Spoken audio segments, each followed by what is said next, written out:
Olá, esse é o Papo com Jovem. Eu sou Patrícia Cardoso, sou sócia proprietária da Clínica Exclusive e estou no Conjovem como diretora de relacionamento. E aqui do meu lado está o meu amigo... Tiago.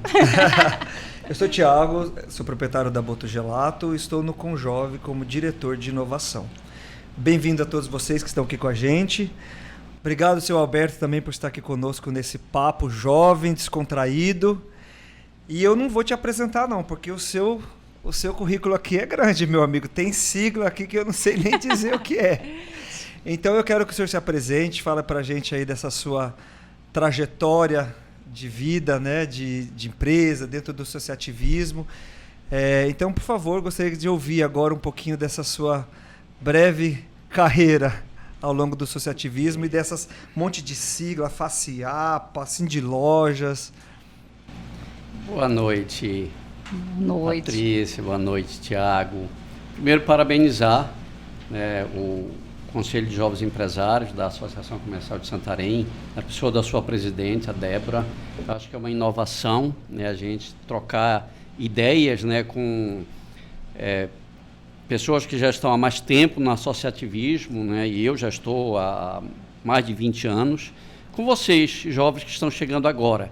Eu acho que essa troca de experiência ela é fundamental e ela vai contribuir muito para que novos empresários, jovens ou mesmo empreendedores, né, que estão iniciando seu negócio possam ouvir um pouco da nossa experiência, né, e da importância, né, de estar associado a uma entidade de classe, como a Associação Comercial e Empresarial de Santarém, como o Sindilojas, como o CDL, enfim, são muitas associações que têm o propósito, né, de contribuir com o desenvolvimento, gerando emprego, gerando renda no município onde nós estamos e no estado. Então, eu acho que esse bate-bola aqui vai ser bem interessante. É um prazer estar aqui com vocês. Para a gente também é um prazer. Você é um homem de referência para a gente, né? Por onde passa, marca com a sua história. Vem lá de uma trajetória de muitas ali, estando na FACIAPA, estando ali na associação à frente. Conte um pouquinho para a gente como é que foi estar sendo empresário, né? Ainda é empresário agora com duas lojas aí e estar agora na FACIAPA. A minha história ela começou com, eu acho que a maioria dos empreendedores aqui do Norte. Uhum. Nós somos, né, de famílias de baixo poder aquisitivo, mas que não nos acomodamos, né, com aquela qualidade de vida que foi vivida pelos nossos pais, e pelas gerações anteriores. Então, à medida que as oportunidades foram surgindo, nós fomos abraçando elas. E eu comecei a minha carreira como empresário. Primeiro, eu trabalhei numa empresa por 10 anos. E nesse trabalho eu tive a oportunidade, né, de conhecer um pouco do negócio, né, de como funcionava naquele momento a pré-venda. A empresa que eu trabalhava, ela trabalhava com vendas e distribuição aqui na região do Baixo Amazonas. E quando eu saí, eu fui fazer o mesmo negócio. A diferença é que a empresa que eu trabalhava tinha capital e nós não tínhamos. Então, eu fui com a credibilidade, né, e a experiência que eu adquiri naquela atividade. Nós estamos falando de que ano isso? 86. Uau. 1986, eu estava com 4 anos de casado, já tínhamos 2 filhos, né, os 2 meninos, o Márcio e o Marcos. Quando eu resolvi um dia ter meu próprio negócio. Cheguei com a minha esposa e falei que eu não queria mais trabalhar como empregado, que eu havia cansado de trabalhar como empregado, eu queria ter meu próprio negócio. Eu disse, mas como é que você vai fazer? Você não tem capital, nós não temos capital. Eu disse, não, nós temos um capital que ele não é mensurado, né? Mas que com certeza ele tem valia, que é a credibilidade, porque eu já havia nessa época eu trabalhava nessa empresa, sido comprador desta empresa. Então eu conhecia algumas pessoas lá em São Paulo. E aí, como eu conhecia também o público, que eu também fui vendedor nesta empresa, nós resolvemos, então, eu resolvi então partir para essa carreira solo. E aí foi interessante, porque quando eu saí da empresa que eu trabalhava, eu não tive indenização alguma. Né? Eu, inclusive, saí devendo, né? Porque era uma política de trabalho naquela época que não havia toda essa proteção social que existe hoje. Nossa. Então, eu saí sem receber aqueles direitos trabalhistas que hoje nós somos obrigados a pagar. Mas, em todo caso, eu tinha um carrinho que eu tinha conseguido comprar e eu vendi esse carro para poder fazer as primeiras despesas. E esse era qual ramo de atividade que você, então, resolveu empreender? É a atividade que até hoje eu trabalho, né, que é distribuidora de utilidades domésticas. Mas é a empresa, o nome da empresa? Brasil Vendas. Até Brasil hoje Vendas. mantém essa empresa, que é o meu atacado, nós funcionamos com ele até agora. Né? Ele começou em 86. Quantos anos tem essa empresa? Foi de 86 para cá, né? Então, são 36 anos. 36 anos. Ele vendeu um carro, né, para começar o negócio. Olha que legal, assim, isso mostra uma coragem, uma determinação, né? E com apenas a credibilidade aí. Como era a moeda de venda nesta época, né? Nós fazíamos assim, tinha uma lista de preços de produtos, né? Eu sabia o preço que custava o produto em São Paulo, eu jogava uma margem em cima dele e viajei. Eu fui a Alenquer, Monte Alegre, Óbidos, Oriximiná, fazendo pré-venda para os comércios. A gente disse, olha, eu estou te vendendo, eu vou te entregar daqui a um tempo. E aí nós fizemos a venda. Quando deu a carga mais ou menos de um caminhão, né, o volume de venda nessa cidade dava mais ou menos um caminhão, eu peguei e fui para São Paulo. Aí lá eu cheguei com os fornecedores e disse, olha, eu estou com essa mercadoria vendida, se você me fornecer, eu te garanto que eu vou levar, vou entregar, recebo dinheiro e te pago. Então, aí que entra a credibilidade, porque não havia uma garantia de liquidez a não ser a minha palavra. Né? Nossa, mas que desafio, porque eu imagino que naquela época a logística era uma coisa super complexa, sem a valia ali de financeira, só da palavra, e você conseguir mobilizar tudo isso daí. Que desafio. E aí, deu certo? Essa primeira aventura? Nós conseguimos comprar mais ou menos 90% de tudo que nós havíamos vendido. Mas aí tinha um outro problema, porque você tinha que pagar o preço do caminhão para vir até Santarém. Exato. Né? Foi aí que entrou a venda do meu carro. Eu carreguei o caminhão lá e vim para Santarém. Cheguei aqui, eu tinha que vender para poder pagar o frete. Vender meu carro para poder pagar o frete dessa carga. Né? E aí eu vim... eu não consegui vender em dinheiro, mas teve um empresário aqui que disse, não, eu te compro, mas eu te dou em açúcar, em óleo, em sabão, eu te pago nessas condições. Eu disse, tudo bem, só preciso que tu me dê um caminhão e bote ele lá na frente do mercado, com essa carga em cima, que eu vou para lá. E aí nós fizemos isso. Ele comprou o meu carro e ele me deu no dia seguinte, nós carregamos o caminhão com essa mercadoria, eu fui para frente do mercado modelo. E aí, em cima do caminhão eu vendi, né, aquela mercadoria, claro, pelo preço mais barato, e nós conseguimos vender, e quando a mercadoria chegou, eu estava com dinheiro para pagar o frete da carga. Né? E também para poder fazer a distribuição, porque aí você teve que descarregar essa carga e separar para todos os clientes, né, aquelas vendas que você tinha feito e levar.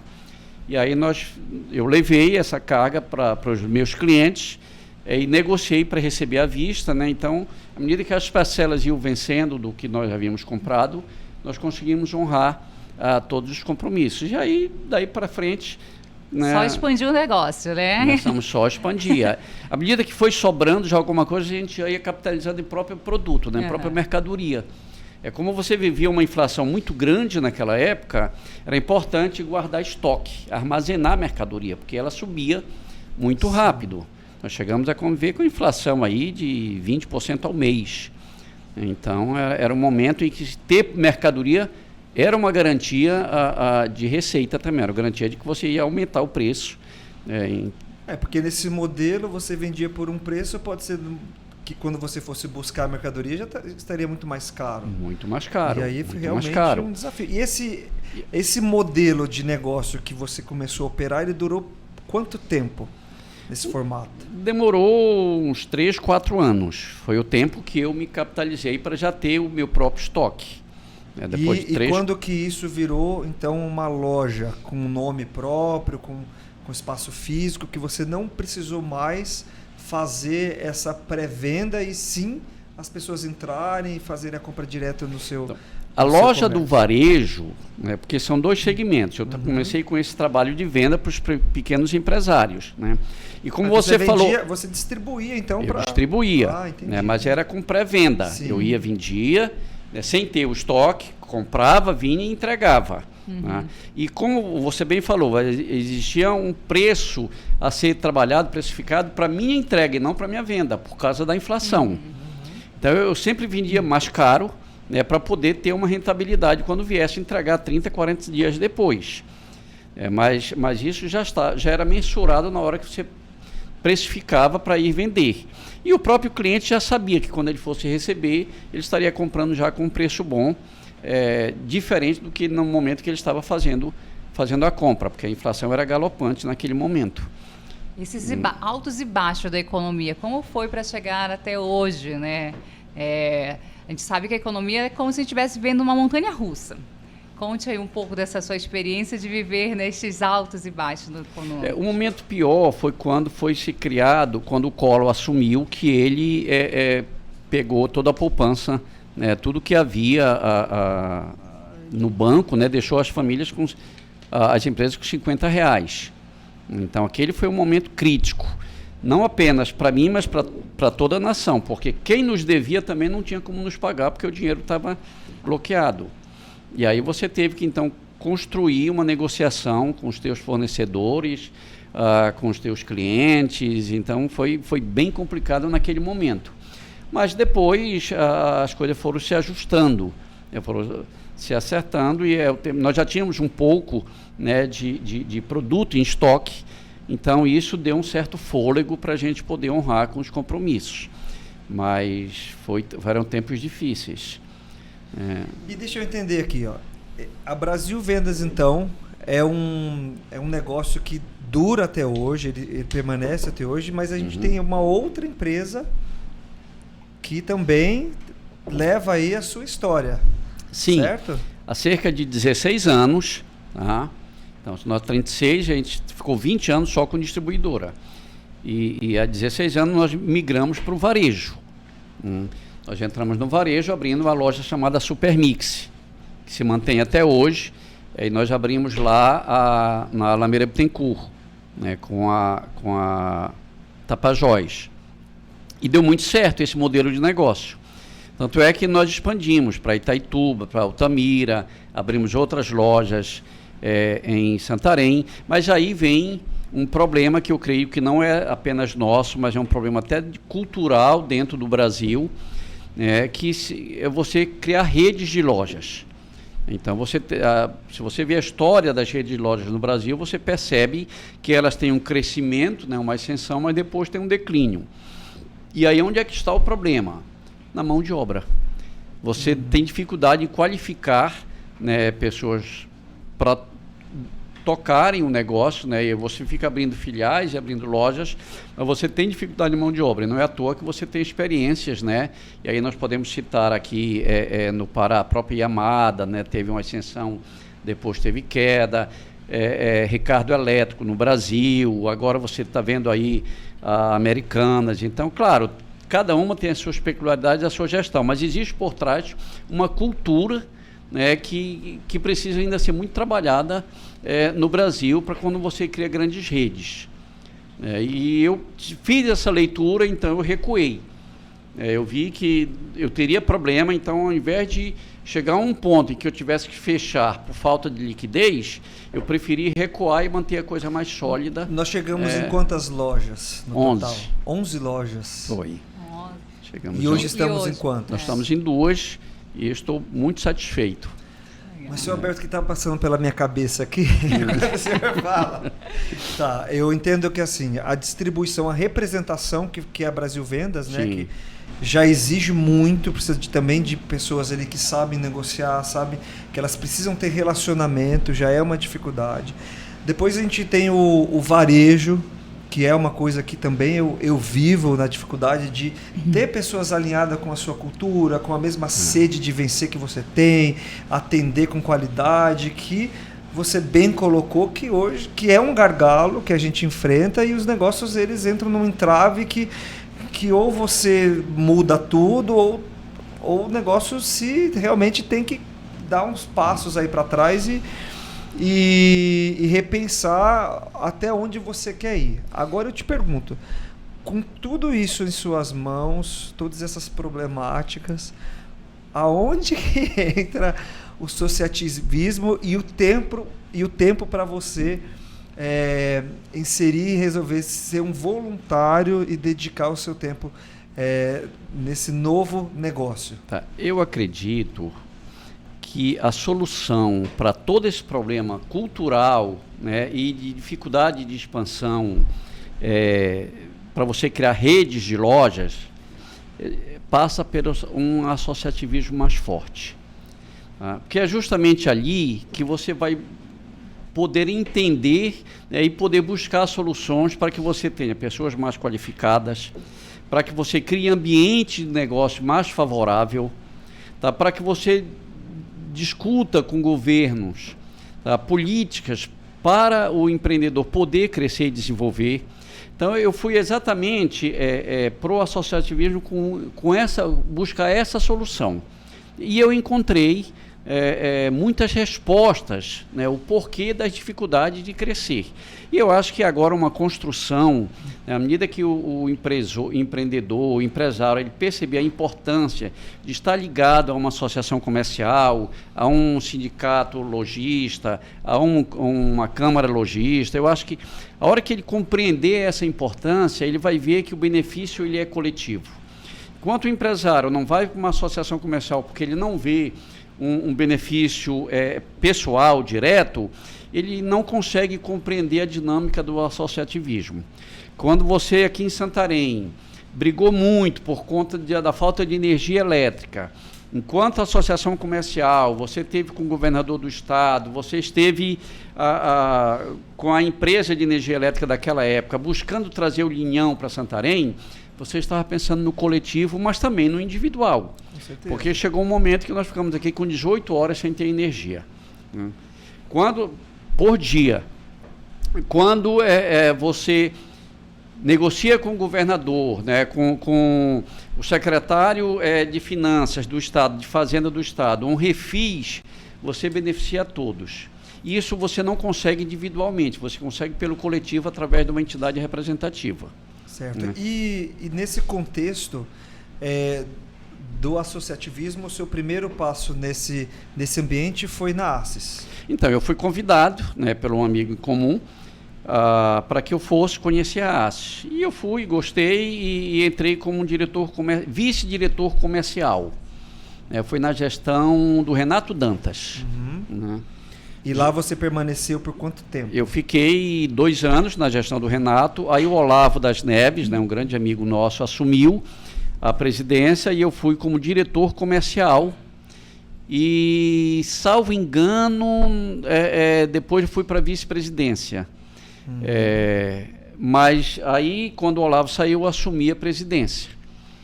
E fiquei na presidência e tive a oportunidade, né, de conhecer a entidade, né, a fundo, e a importância da associação comercial. Eu acho que quando você pensa em agregar valor individual, dentro do associativismo, ele é importante também nas relações.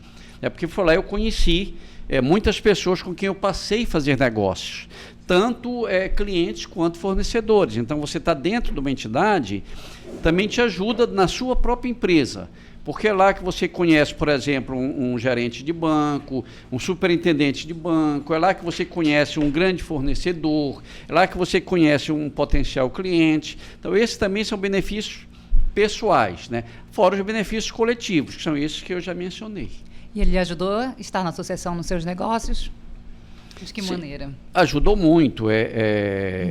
Além desse aprendizado, desse relacionamento, você conhece pessoas e descobre novas ideias. Então, muita coisa, né, foi vindo experiência de outros empresários que eu adaptei para o meu negócio. E isso é dentro de rodadas de negócio, é dentro desses relacionamentos.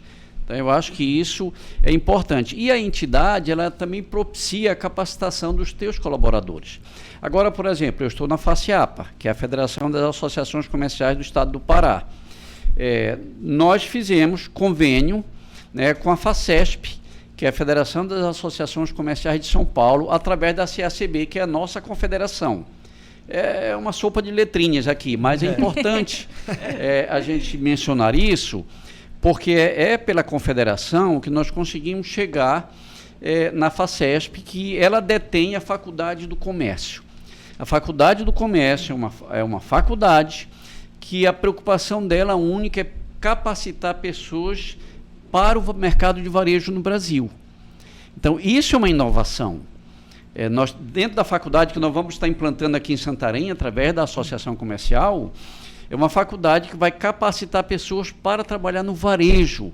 E aí, quando eu falo no varejo, é no varejo físico, nessas lojas de rua, de shopping, e também o varejo online, o mercado virtual. Então, é uma faculdade específica, ela tem um propósito único. Porque você tem as grandes universidades, faculdades, que ela trabalha, ela forma economista, ela forma administradores, mas ela não é específica para o varejo. Até uma crítica que eu faço para essas faculdades é que elas pegam modelos de negócio americano, modelo de negócio inglês, e quer aplicar no Brasil, que é uma realidade muito distinta, com culturas distintas. Então, aqui em Santarém, por exemplo, você ainda tem aquele fiado, aquele venda, os pequenos varejos ainda trabalha com um crédito de caderno. É claro que isso é ultrapassado, mas é real. Não, e até a nossa tecnologia disponível na nossa realidade não é condizente com a fonte de inspiração que esses ensinamentos chegam até nós, né? Eu já tive a oportunidade de morar fora e, cara, muitos anos depois eu comecei a ver coisas aqui no Brasil que eu já tinha visto nos anos anteriores onde estava. Então, é de suma importância que a gente tenha realmente esse conhecimento aqui à nossa disposição, né? Porque a gente que circula aí o centro e tal, a gente vê as pessoas ainda batendo palma na frente do comércio, e tem todo o mundo digital, tem todo o mundo de investimentos que poderiam trazer mais resultados se estivesse ao alcance dessas pessoas, né? No próprio Brasil, né? Já existe essa diversidade aí, né? Você tem previsão para isso acontecer aqui na nossa região? Está apenas dependendo, né, de concluir uma sala que a Associação Comercial já está concluindo agora. A proposta, aliás, o prazo que nos foi dado é agora em março. O Centro de Inovação, né? O Centro de Inovação, mas vai ter uma sala destinada para a FAC, que é a Faculdade do Comércio. E aí nós vamos estar oferecendo inicialmente 4 cursos, né, que é Tecnologia de Informação, RH, focado mesmo no comércio de varejo. Todos é focado no varejo. E o atendimento mesmo varejo. E aí, tanto o pequeno empreendedor quanto o próprio colaborador da loja, ele pode fazer esta faculdade. Isso é um curso tecnológico, é outra vantagem, porque são só 2 anos. Sim. O informática são 2 anos e meio, né, mas o resto são 2 anos de curso tecnológico com graduação. E isso dá uma celeridade, porque você vai ver na prática essa realidade que você está vendo hoje sendo transformada. Não tem mais sentido hoje estar na frente de uma loja batendo palma, atraindo clientes, ou com um som muito alto, como a gente vê também. Né? Mas isso é uma coisa cultural que ela leva tempo para ser transformada. E educação, né? Também. Educação, conhecimento transforma, né? Sr. Alberto, eu quero fazer aqui uma linha do tempo, porque eu acho que a gente pulou uma coisa que eu tenho uma curiosidade, isso é uma curiosidade minha, tá? Essa sopa de letrinhas. A gente falou aqui da ACES, da Associação Comercial, e a gente falou agora da sua atual participação na FACIAPA, certo? Só que você também passou por uma outra instituição chamada Cindy Lojas, é isso? Esse é o nome, certo? E eu queria saber qual é a atuação e como essas instituições atuam, se elas são distintas, se elas têm algum caminho em comum, por que existe uma Cindy Lojas, qual é a diferença dela para uma associação comercial? E essas três, qual que são as contribuições que elas convergem? São 3 entidades, todas 3 representativas de classe, né? Mas a associação comercial, ela alcança todas as atividades empresariais, né? Você pode ser lojista, você pode trabalhar com pecuária, com agricultura, trabalhar com engenharia de construção, indústria, todas elas você pode estar associado na associação comercial, porque ela trabalha todo um leque, né, econômico na região onde ela está sediada. O CDL, né, ela é mais para lojista mesmo, né? O foco é com o lojista e o lojista do varejo. E o sindicato, que é o Sindilojas, ela é uma entidade patronal que tem a incumbência de negociar com o sindicato dos comerciários a questão salarial. Então, as convenções coletivas, quem detém o poder de negociar, que vai reger o salário dos comerciários, é o sindicato, é o Sindilojas. E o Sindilojas está afiliado à Federação do Comércio. Então, como eu presido o Sindilojas aqui, eu também sou diretor da Federação do Comércio, sediada em Belém. O que faz a Federação do Comércio? Ela tem todos os sindicatos patronais debaixo do seu guarda-chuva e ela também administra o Sistema S, que no caso é o SESC e o SENAC. Então a importância, né, de estar trabalhando dentro da Federação do Comércio, e aí como vice-presidente da Federação do Comércio para o oeste do Pará, nós temos que trazer políticas voltadas para o SESC e SENAC. E o SESC aqui em Santarém, nós conseguimos agora 4 milhões de reais, que foi utilizado para reformar o prédio, o imóvel, onde nós colocamos lá uma academia, né, uma academia belíssima para atender o comerciário, e conseguimos agora também fornecer alimentação para o comerciário. Então, hoje, qualquer comerciário que tem a carteirinha do SESC, ele vai lá e faz uma refeição balanceada com um nutricionista coordenando por R$6. Isso é um ganho. Né? E nós estamos agora pleiteando um novo terreno, já conversei com o prefeito Nélio Aguiar, já está em tramitação o processo para o município doar um terreno para o SESC construir uma nova sede. O SESC já possui recursos junto à CNC, que é outra letrinha, né, que é a Confederação, de 12 milhões de reais para construir o novo SESC aqui em Santarém, onde vai ter um parque aquático, quadra de poliesportiva, uma cozinha industrial, clínica para atendimento para todos os comerciários de Santarém. Então, essa é a importância da Federação do Comércio. Que legal. Então, assim, a gente vê que o senhor está por dentro de todas essas instituições, né? Então, o senhor tem uma visão da economia local. Fale um pouco aí como é que está essa economia, na sua visão, já que eu tenho estando presente em todas essas instituições, eu consigo ter uma visão mais ampla disso aqui. E antes do senhor responder, eu queria que você complementasse trazendo a sua percepção e a sua leitura de como que a nossa economia evoluiu ao longo desse tempo e o que poderia ter sido diferente, porque a gente tem aqui uma região tão próspera, tão abundante, e eu ouço muito desses entraves e dessas dificuldades do comerciante de realizar, de empresas de grande porte chegarem até a nossa região. E complementando aqui a pergunta da Patrícia, gostaria que você também comentasse desses entraves econômicos que a gente tem na nossa região, na sua percepção. Então, a grande crítica que eu fiz às faculdades, e não é só aqui, eu já fiz lá dentro do campus, é que eles preparam o profissional para os grandes mercados, né? Quando eles deveriam preparar para o mercado onde nós estamos inseridos. E o mercado que nós estamos inseridos é onde nós temos um PIB de 16 mil reais, onde nós temos uma renda per capita que não chega a 300 reais, onde nós temos mais de 40 mil pessoas hoje recebendo Bolsa Família. Então, vivemos um mercado pobre. Nós somos a segunda região mais pobre do estado do Pará. Nós temos o 6º município mais pobre aqui no oeste do Pará. De todo o estado, nós temos o 6º município mais pobre está aqui, na nossa região. Então, é preciso entender esse mercado que nós estamos vivendo e aí tirar leite de pedra. né? Então, quando nós trabalhamos, né, e aí você tem que fazer um relato histórico da evolução da econômica daqui da região. Então, você viveu de ciclos. Você viveu o ciclo da borracha, depois você veio para o ciclo do ouro, né, e depois o ciclo da madeira, todos eles se esgotam. Não existe um planejamento, um desenvolvimento de médio e longo prazo. Então, agora nós estamos trabalhando junto com o governo do Estado, a proposta que é o Pará 2050, aí eu estive aí há 2 semanas participando do lançamento dessa proposta, e eu pedi ao governador que a gente faça um estudo a partir do pensamento local.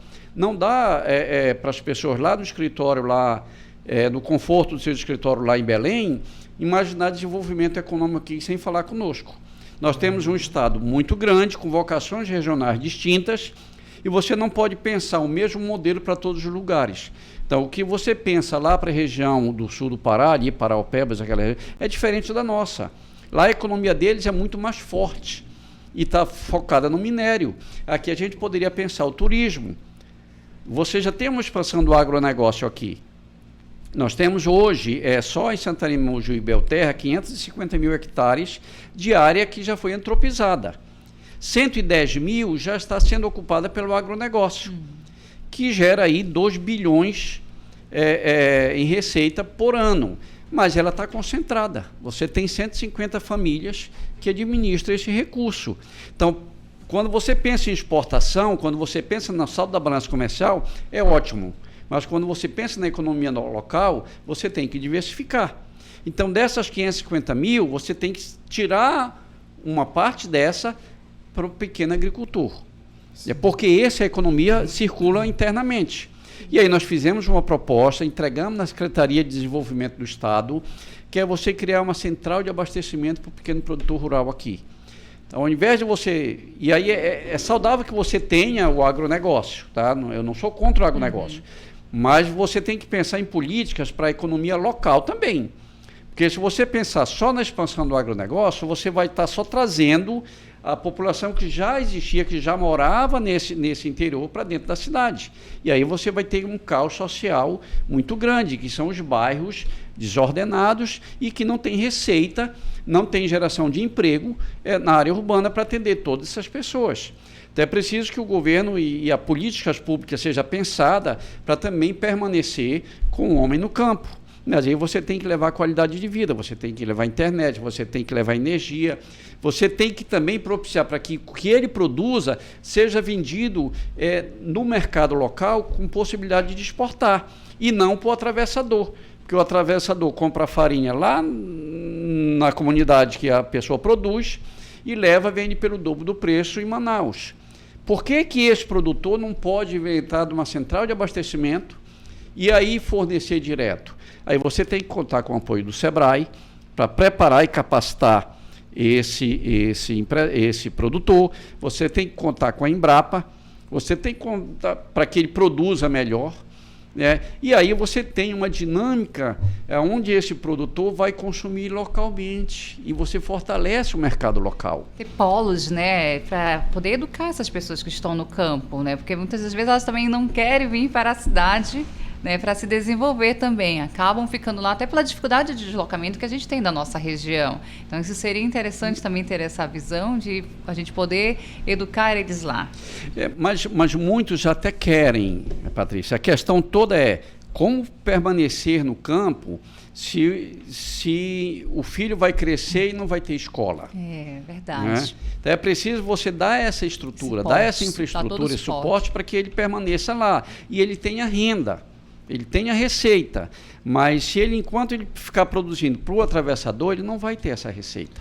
Né? Então, você tem aí 550 mil hectares, aí eu estou falando só aqui na nossa região Mojuí, Belterra e Santarém, porque se você atravessar a Calha Norte, você vai para 2 milhões de hectares de área já degradada.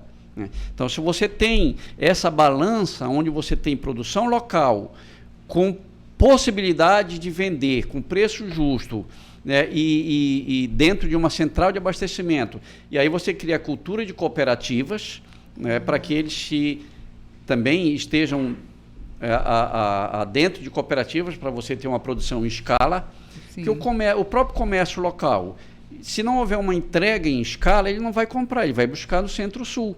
E hoje você tem, em média, de 70 toneladas só de hortifruti que você traz do Sul aqui para Santarém e distribui aqui para os municípios. Você está falando de 70 toneladas semana. Sim. Então, se você multiplicar 4 semanas, 7 vezes 4, 280 toneladas mês de hortifruti que poderia ser produzido aqui. Que a gente tem bastante terra para isso, né? Então, nós temos terra, temos tecnologia, mas a gente precisa de uma política de desenvolvimento e de crescimento pensada pelo governo para que ele dê condições para que o produtor possa produzir, vender e consumir no local. Então, nós temos um mercado de Santarém, que está focado no comércio e serviço, e aí dos 32 mil empregos que a iniciativa privada gera hoje em Santarém, 30 mil está no comércio e serviço. Mas você tem um problema, e aí desculpa se eu estou falando muito aqui, tá? Não, pode, vai lá, Pode tá interessante. Você tem um problema também na questão do turismo, porque você não tem uma infraestrutura para atender bem o turista. Você tem Alter do Chão, que é uma praia belíssima, mas não tem banheiro na ilha. Então, você cria um caos ali, um problema sério, né, de vender um produto e não entregar aquilo que você está vendendo. E o outro problema que agora começa a ser mais grave, a coloração do rio. Você tem um rio que a cada ano está ficando mais barrento, mais escuro. E se você não cuidar disso, você vai estar praticando um estelionato, que é vender um produto com imagens belíssimas. Quando esse turista chega aqui, ele não encontra o que ele viu na imagem. Então é preciso cuidar do rio. Talvez o nosso ativo maior que nós temos no turismo é o rio. É preciso cuidar dele. Então, e essa briga para esses acordos, ou para essa visão estratégica acontecer na nossa região, pelo meu entendimento, ela vem da união, da força, né, dessas instituições que a gente já falou aqui, certo? Então, você na pessoa representando aqui a nossa região, na FACIAPA, entendo que vai nessas entidades responsáveis e acaba atraindo esses interesses para a nossa região, porque eu vejo que é um meio que é aquilo que o senhor já mencionou, né? É um interesse coletivo que através dessas instituições que a gente ganha voz, né? É por isso que eu comungo da ideia, né, e faço propaganda que todo empresário deveria estar associado a uma entidade de classe representativa, né? Exatamente para ganhar força. Se você não representa, se você só representa meia dúzia, você não tem credibilidade para chegar, por exemplo, com o governador, para chegar com o presidente da República e fazer pleitos em benefício daquela região que você está trabalhando. Porque você tem, até a nossa representação política, esse ano já começou melhor, né? Mas até o ano passado você não tinha um representante na Câmara Federal. Então você não tem voz. É preciso dar voz, né, ao povo. É preciso você criar perspectiva de crescimento. Mas isso passa necessariamente por uma grande negociação política. Sim. E apesar desses entraves todos colocados, que a gente vivencia no nosso dia a dia, mas ainda assim há prosperidade. É uma grande região ainda, né? Nós temos aí empresas crescendo, Santarém é um lugar de grande potencial de negócios e... Vale a pena investir aqui? Exato, essa é a pergunta. Vale a pena investir em Santarém? Como que... Porque eu tô ouvindo aqui a sua fala e eu ainda tô com a memória, porque o meu pai, a minha família vem de uma origem muito humilde. Eu lembro do meu pai costurando saco de farelo até 3 da manhã, eu e meu irmão pequenos lá acompanhando ele, ajudando ele. E hoje eu vejo essa sua fala numa cadeira de vice-presidência e com todo o histórico e tal. Acho que você tem bagagem suficiente para poder analisar com muito tato um novo negócio, novas oportunidades.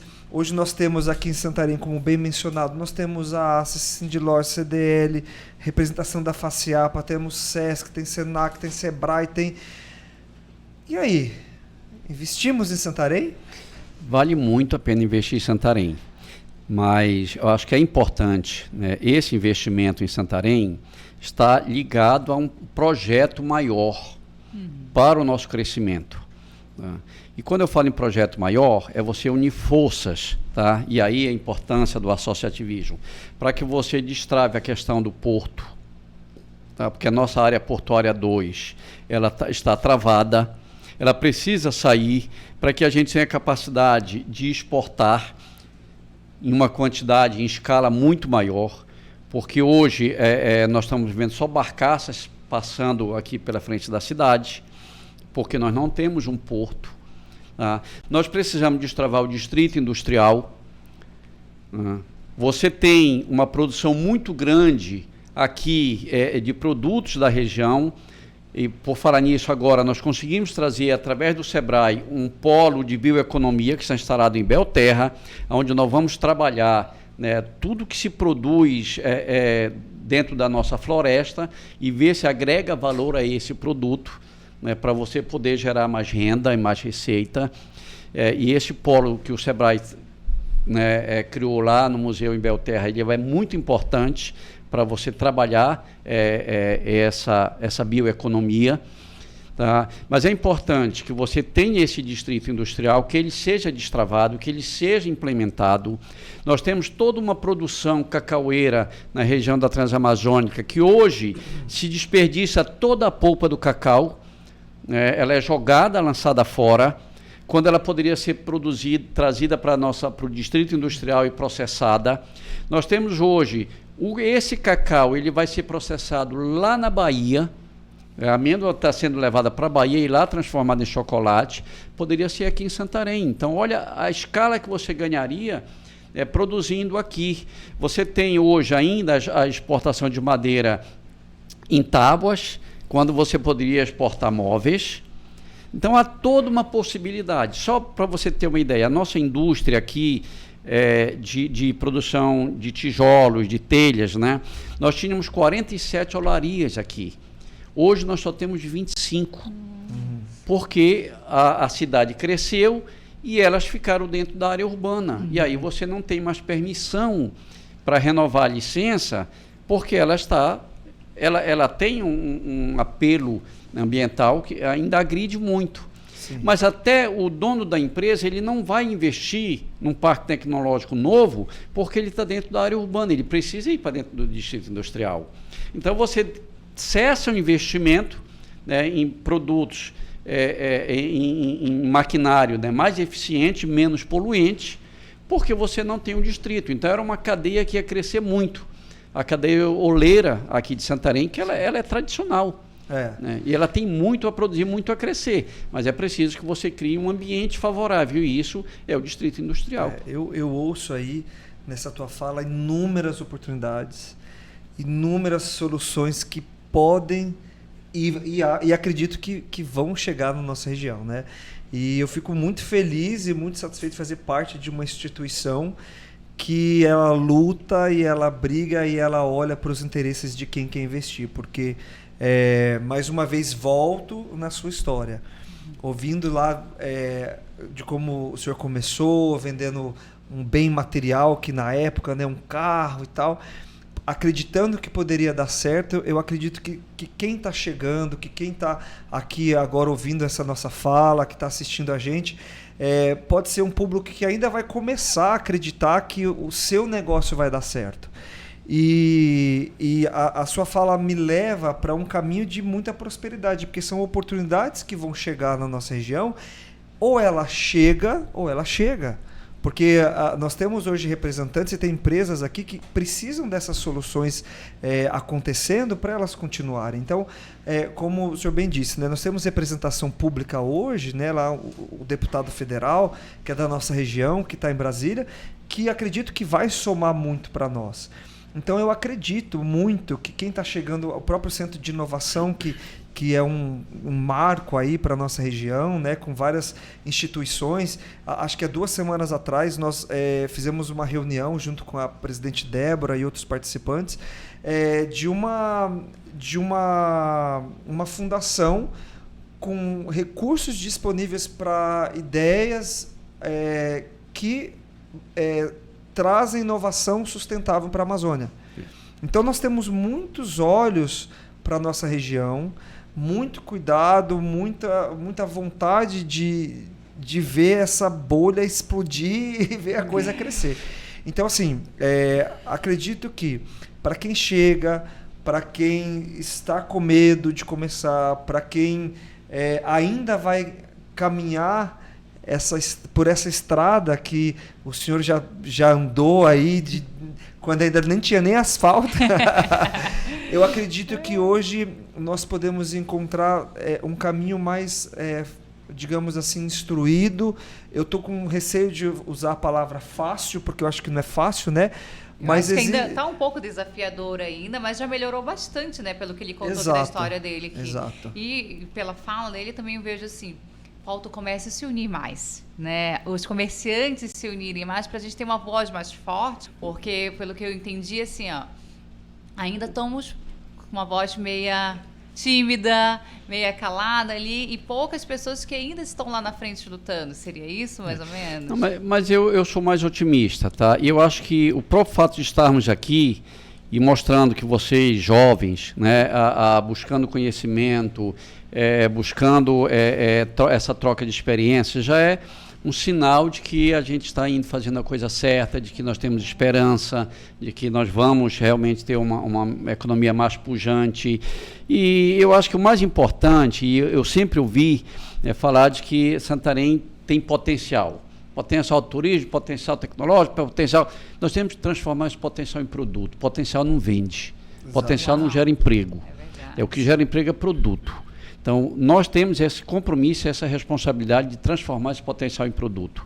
Nós não podemos mais estar formando 3, 4, 5 mil jovens todos os anos aqui nas nossas universidades e eles são tipo exportação. Eles vão embora, né? Não tem mercado para eles. É preciso que eles tenham um mercado local. É claro, alguns vão, mas é preciso que aqueles que quiserem ficar tenham oportunidade. E essa oportunidade ela se dá através dessa expansão do mercado. Sim. Nós não podemos ter só comércio, só serviços. E o nosso serviço ainda precisa melhorar muito. O nosso turismo precisa ser melhor. A nossa construção civil já está melhorando. Você já vê aí, inclusive, a verticalização acontecendo em Santarém. Mas ela ainda tem muito a crescer. Então, no momento em que nós transformarmos esse potencial em produto, por exemplo, nós somos um grande corredor para a soja, não é isso? Mas por que nós não temos um polo industrial aqui para transformar essa soja? Essa soja, é verdade. Por que nós não podemos fazer ração para alimentar aí, sermos uma grande cadeia de fornecedores de pescado, que hoje a gente ainda come pescado aqui vindo do Mato Grosso? Isso é estúpido, isso não dá para compreender isso. Né? Por que não pode ser produzido aqui? Então, se você verticaliza pelo menos uma parte dessa produção do milho e da soja que já é produzida aqui, você ganha em cadeia aí de novos negócios. Sim. Que certamente vai impulsionar a economia. Então, eu sou muito favorável que a gente produza primeiro para o benefício local. E depois você vai, como uma onda, expandindo para o Estado e para todo o país. Mas se você produz bastante, mas não gera riqueza local, então você tem alguma coisa errada. E isso precisa ser mudado. A gente precisa dar emprego para os nossos jovens. Precisamos se tornar autoridade, né? Então, a gente precisa sair desses 5% da população economicamente ativa está no mercado. Porque se nós temos 300 mil habitantes, tem só 30 mil, você está falando de 10%. Sim. Né? Então, é preciso mudar essa realidade. Nós temos que parar com essas 40 mil Bolsa Família. Nós temos que parar com essa renda per capita de R$300. Não dá para falar numa economia pujante com essa renda. Agora, como se transforma isso? Com políticas públicas. O governo tem que vir para essa negociação. Quando você pensa no Pará 2050, vem conversar conosco. A gente quer dar ideias. Nós não somos o dono da verdade, mas nós calejamos aqui. Nós vimos experiência, nós vimos o que deu errado. Então, nós trabalhamos, e o nosso início foi muito na intuição, muito no empírico, muito pela experiência. Mas hoje é preciso ter conhecimento. Naquela época era um pouco de sorte. Agora a sorte não ajuda muito. Hoje o que vai fazer é o conhecimento. E eu fico muito feliz em ouvir isso. Eu acho que essa tua fala, além de todo o tesouro que você trouxe aqui para nós, durante toda a sua fala, na minha cabeça aqui está assim, ó, cara, quem está assistindo, olha quantas oportunidades que tem de negócios que podem surgir, porque as oportunidades vêm da dor, né? A dor que faz novos negócios, novas soluções surgirem. Eu estava lendo uma reportagem daquele óculos do Ray-Ban. Né? Ele era um óculos que era para proteger os pilotos americanos durante a guerra dos raios solares, né? Porque eles tinham que estar lá voando o tempo inteiro. Virou através de uma dor, né? Que era para um objetivo específico, virou aí uma marca mundial. E eu estava dizendo que eu fico feliz pela sua fala, porque hoje nós já temos representação, nós temos associações, nós temos instituições que podem e dão apoio a essa educação que ela precisa estar aí às ruas para a gente colocar as pessoas com educação, colocar elas na economia. E eu te pergunto aqui, eu sou da associação comercial, tá? Eu estou falando eu como um exemplo. Como eu faço para ter voz dentro de uma associação comercial? Como eu, associado a uma casa, a uma instituição, faço para ter voz se os assuntos que eu ouço aqui, eles estão numa esfera muito maior, muito mais prefeitura, muito mais prefeito, muito mais política. Agora eu sou lá um pequeno associado, como eu faço para ter voz? Você não constrói uma casa descendo com ela pronta, né? Você vai construir de tijolo em tijolo, então são esses tijolos juntos que formam a alvenaria. Então é importante que você tenha todos envolvidos, né, engajados, e aí você consegue criar robustez, né, para ter voz, para chegar naquela dor que você está sentindo numa economia, por exemplo. Vamos pegar um exemplo local. Santarém hoje, para você conseguir um alvará na prefeitura é rápido, mas para você conseguir a licença do Corpo de Bombeiros é demorado. Porque hoje a licença é tudo dado por Belém, que foi um retrocesso. Então, você não consegue o alvará que poderia sair em 24 horas, está levando 30, 60 dias. Então, as entidades têm que ir com o governo e pedir, oi, governo, traz de volta para Santarém, ou então dá uma outra solução, uma opção, uma celeridade. Eu, associado, bato lá na porta e reclamo, é isso? Exato. Você, enquanto entidade, individualmente, você vai reclamar a sua dor. Mas talvez você tenha um problema, essa sua dor pode ser a dor do outro mas também, é uma dor do outro. E a instituição te dá oportunidade de fala? Eu, como associado, consigo ter essa voz lá dentro? É claro que dá. E você precisa se fazer valer a sua vontade, a sua voz. É preciso que você fale. Se você vai para uma associação comercial, mas você também não fala aquilo que você está sentindo e não dá ideias, não faz propostas, você não soma muito, não contribui muito. Então é importante, né, que você seja participativo. Não basta ir para uma associação comercial e pagar mensalidade. Legal. Eu estou até fazendo esse questionamento, porque muitos dos que nos assistem, muitos do que eu converso, muitas das pessoas que ouvem falar da associação ou de outra instituição, tem essa dúvida. Como eu tenho voz, como que eu participo, como que eu sou... Como que minha voz ela é escutada, ela é ouvida lá para aqueles que estão lá dentro. Mas eu acredito que não existe um outro caminho se não for esse, porque são interesses em comum. Isso foi muito bem posto, né? Então, assim, para aqueles que têm dúvidas a respeito da sua participação, da sua voz ser escutada dentro da associação, como membro e como diretor dessa instituição da ACES, também partilho da sua opinião. Acredito que as pessoas precisam agir e sair um pouco desse estado de inércia, sabe? De vamos ver, né, o que vai acontecer, né? Porque tem muito por fazer. Eu vejo assim que a gente está aqui, vendo um monte de coisa que está acontecendo em Santarém, na economia do Pará, né? Então todo mundo junto está ajudando meio que empurrar uma porta para ela se abrir. Então quanto mais gente tiver para empurrar esta porta, mais rápido ela se abre em toda essa plenitude, né? E melhora muito. Quer um outro exemplo? a Associação Comercial participou ativamente da criação do Estado do Tapajós. Isso foi em 2011, o plebiscito. E nós éramos os mais engajados enquanto entidade representativa de classe. Tá? Foi a Associação Comercial. Aconteceu o plebiscito e o Tapajós foi derrotado. Derrotado entre aspas. Tá? Por quê?